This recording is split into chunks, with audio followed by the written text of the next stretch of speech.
So hello guys, dahil nga kami ay may parol contest sa aming barangay per HOA, so magpapasok din kami ng aming entry. So ayun na nga, napag-isipan na nga namin kung paano i-design namin. Ang category kasi ay recycle lang yung mga material. Ang pwede lang bilhin is yung Christmas light. So ayan, naisipan nga namin na straw na lang ang aming gagamitin. So dahil itong aking kasama ay maraming tropa pips, ayan, tumulong sila. Kami kaya isang gabi lang tapos na yung pagdidikit ng straw. So dito naman tayo sa paggawa ng design na ilalagay doon sa gilid. So ayan yung sa kabilang part, ayan yung gagawa ko ng dahon na ilalagay doon sa gilid. Mountain Dew pala guys yung ginamit ko, ayan.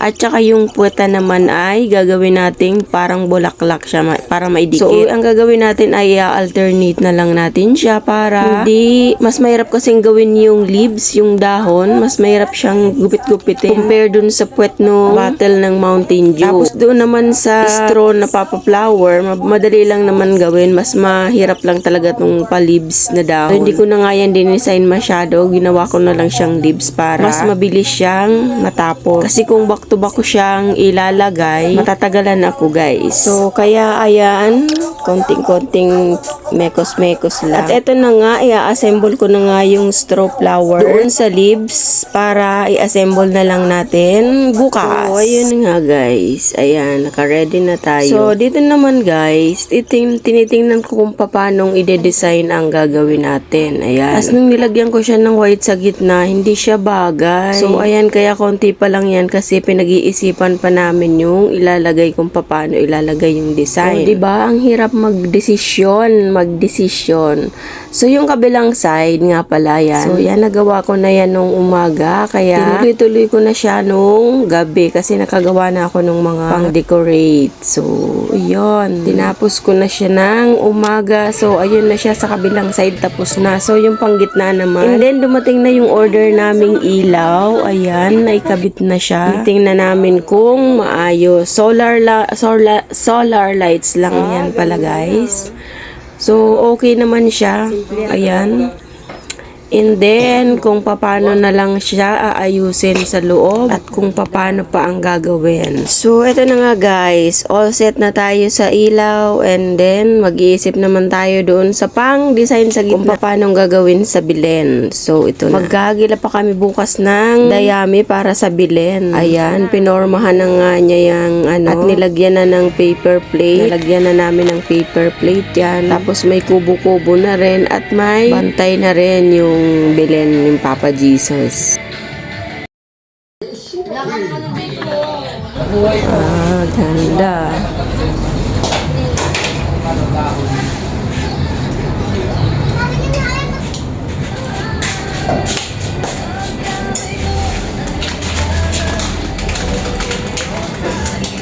Ganda na, bilhin na lang. So, ito naman guys, dito naman tayo sa Palawet. Hay, nako, ang hirap mag-isip ng design at maghirap mag-voice over guys. So, ayan, mag-mekos-mekos na tayo for finishing na yan mga insan. Ayan. So, ayan, pwede na ba siya guys? Pwede ba? Pwede na ba? O pwede na? So, ayan, habang dumadagdag siya ng design, tsaka mo lang siya maiisipan kung ano ang iyong ilalagay. So, ayan, sa likod na pala yan. Hindi na namin masyadong dinesignan yung likod kasi masyadong matrabaho yung paglalagay ng mga anik-anik. Ayan, ito yung harapan. Malapit ng patapos na siya guys. So, ayun, halos 10 days namin yan ginawa guys. Pero hindi naman siya full time.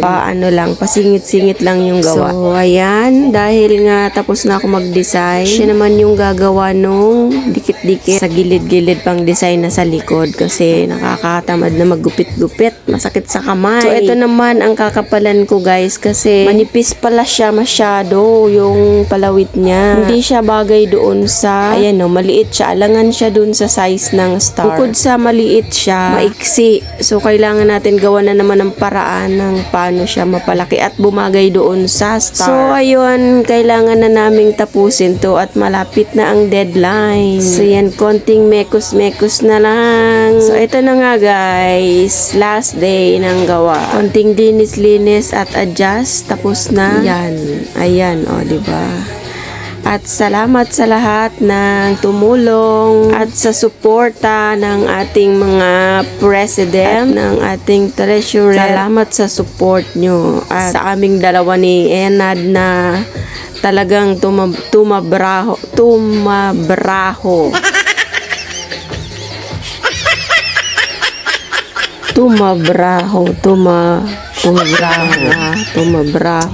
Basta kami lang gumawa at saka yung mga friendship niyang tumulong nung una sa amin. So maraming salamat. At sa lahat ng sumuporta, ang mga officer, thank you very much. Ayan, natapos na din.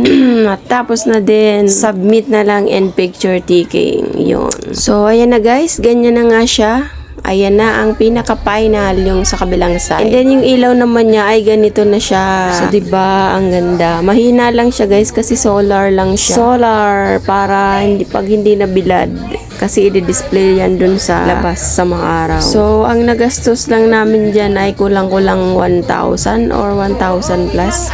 Napamahal lang kami dun sa ilaw. Dahil ang mahal ng ilaw. So, that's the final result. O, diba? Sulit ang pagod. Ang ganda naman ng kinalabasan. Masyado siyang madetalye, pero okay pa din naman siya. Perfect na yan kasi mahirap talaga mag-isip.